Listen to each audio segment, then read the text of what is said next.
नमस्कार। आचार सलील चैनल में आप लोग का स्वागत है। मुझे बहुत से मेल और व्हाट्सएप आए हैं। हालांकि नई पार्लियामेंट का उद्घाटन हुआ अब 1 हफ्ता हो चुका है, ज़्यादा ही हो गया, और वो जानना चाहते हैं हमारे मित्र लोग कि नई पार्लियामेंट बन गई है और आचार्य जी आपने कुछ बताया नहीं, तो कि एस्ट्रोलॉजिकली ये पार्लियामेंट कैसे रहेगी आगे आने वाले समय में देश के लिए। मैं अक्सर बोलता हूँ कि भविष्य मालिका में साफ लिखा गया है कि आगे चल के प्रजातंत्र जो है वो ख़त्म हो जाएगा और राज्यतंत्र की तरफ ये देश जाएगा, सूर्यवंशी राजा होगा। और ये बहुत स्पष्ट शब्दों में अच्युतानंद जी लिख के गए हुए हैं, और अब भविष्य मालिका की जो बातें हैं वो बिल्कुल पत्थर की लकीर है और वो हो रही हैं और वो होंगी। लेकिन फिर भी मेरे फॉलोअर्स ये जानना चाहते हैं कि नई पार्लियामेंट का क्या होगा।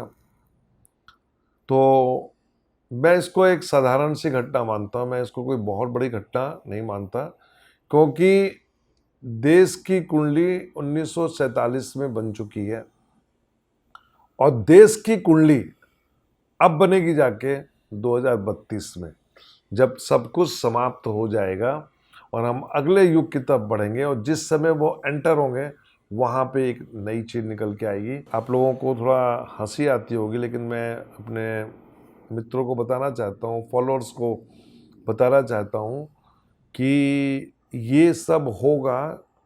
आप मेरे पुराने वीडियो में जाइए जिसमें मैंने कहा था कि अर्थ का कोर का मूवमेंट रुक गया है। पहले लोग बहुत हंसे, और लेकिन बाद में साइंटिस्टों ने भी मेरी बात को बोला कि हाँ, अर्थ का जो कोर है उसका मूवमेंट रुक गया है। ये इशारा कर रहा है हम विनाश की तरफ जा रहे हैं। ट्रेन का एक्सीडेंट होना, या अभी भी आज ही मुझे 3-4 लोगों ने बताया कि केरला में कुछ आवाज़ें आई हैं। पता नहीं कहाँ कहाँ से लोग मुझे मैसेज भेज रहे हैं कि डिफरेंट अलग अलग प्रकार की आवाज़ें आ रही हैं।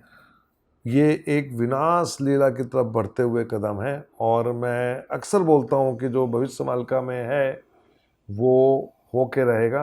और भविष्य मालिका के वीडियोस मैं अपने दूसरे चैनल में दे रहा हूँ, क्योंकि इसमें मैं खाली पॉलिटिक्स और बाकी चीज़ें डिस्कस करता हूँ जो कि मेरे फॉलोअर्स को पसंद आते हैं। अलग अलग लोगों के टेस्ट हैं, मैं कोशिश करता हूँ कि अलग अलग चैनल में अलग अलग बात की जाए। नई पार्लियामेंट को देखने से पहले मैं भारत की कुंडली देखूंगा, और भारत की कुंडली जो कि वृष लग्न की कुंडली है, उसमें चंद्रमा की महादशा में केतु का अंतर, शनि का प्रत्यंतर, और यदि मैं उसको क्लोजली जाके देखूं तो 28 तारीख को राहु का इन्वॉल्वमेंट था। वृष लग्न की कुंडली में राहु लग्न में बैठा हुआ है।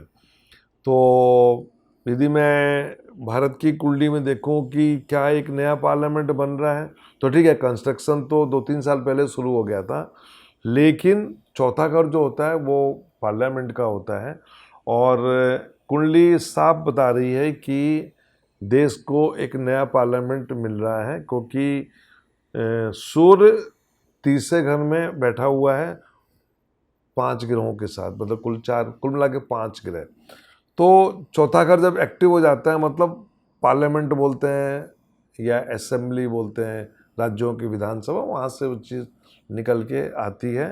तो देश की कुंडली में साफ दिख रहा है, और वो कॉमन था क्योंकि आबादी के हिसाब से लोकसभा सदस्यों की संख्या बढ़ रही है, और आगे चल के जो एक नंबर्स आ रहे हैं लोकसभा के, किसी ने मुझे बताया कि 888, पता नहीं अब कितना आएगा। तो जो पार्लियामेंट बन के आ रही है उसके लिए एक बड़ी पार्लियामेंट की ज़रूरत थी, तो मोदी जी ने वो काम किया आगे को ध्यान में रखते हुए। सवाल ये उठता है कि जब हम युग परिवर्तन की तरफ जा रहे हैं तो क्या इसका यूज हो पाएगा या आगे चल के क्या होगा। तो मैं अपने फॉलोअर्स को बताना चाहता हूँ कि न्यू पार्लियामेंट जब उसका बन के तैयार हुआ और उसका मोदी जी ने उद्घाटन किया, और उस समय जो लग्न था वो मिथुन लग्न था, 2 स्वभाव राशि का लग्न, और लग्न में शुक्र बैठा हुआ है और ये बुध जो है वो चला गया राहु केतु एक्सेस में, और वहाँ पे गुरु बैठा हुआ है, तो गुरु चंडाल योग भी बन गया, जो ज्योतिष के बेसिक योग होते हैं। और दशा जो थी उस समय वीनस की महादशा में चंद्रमा का अंतर जो कॉम्बिनेशन निकल के आया न्यू पार्लियामेंट का, वो इस प्रकार की कुंडली बन के निकल के आई।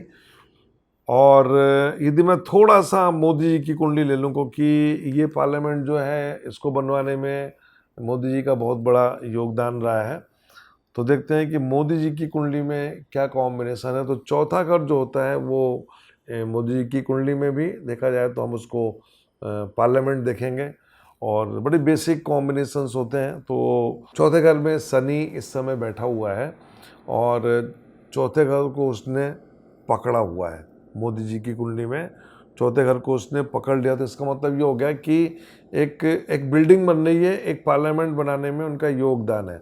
अब पार्लियामेंट में इसलिए बोल रहा हूँ क्योंकि पार्लियामेंट बन के तैयार हुआ, अदरवाइज मैं बोलता कि कहीं ना कहीं एक बहुत बड़ी बिल्डिंग बनाने में इनका थॉट प्रोसेस चल रहा है, कुछ ना कुछ ये करने वाले हैं। वो कुंडली में कॉम्बिनेशन निकल के आया। अब सवाल ये उठता है कि क्या इसको कितना इस्तेमाल हो पाएगा। तो ये वैसे देखा जाए, मेरे फॉलोअर्स ने जो पूछा है ये कोई रेलेवेंट क्वेश्चंस नहीं है, बिल्डिंग बनी है तो उसमें लोग बाग बैठेंगे, लेकिन यहाँ पे यदि मैं गोचर को देखूं, मोदी की कुंडली में चौथे घर को शनि ने पकड़ा हुआ है, और भारत की कुंडली में देखूं तो शनि चौथे घर को डिस्टर्ब कर रहा है।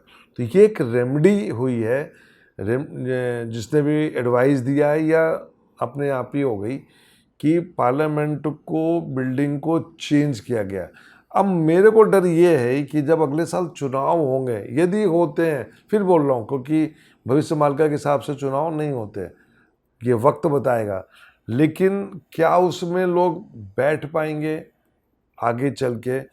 2024 बहुत इम्पोर्टेंट है और 2024 बहुत चेंजिंग ईयर है।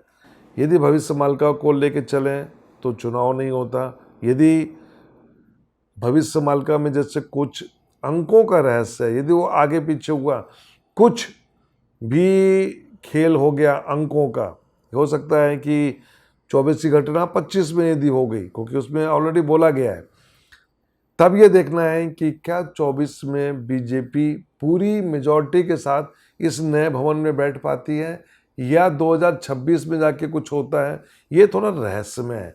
यहाँ पे मैं कोई कमेंट्स नहीं करूँगा क्योंकि मुझे यहाँ पे कुछ डाइसी लग रहा है, लेकिन मैं अभी तो यही कहूँगा कि एक बिल्डिंग बन के तैयार हुई है, सुना है कि बहुत सुंदर बिल्डिंग है, और मैं सभी सांसदों को अपनी तरफ से बधाई दूंगा कि वो नई बिल्डिंग में उनको जल्द से जल्द बैठने का मौका मिले।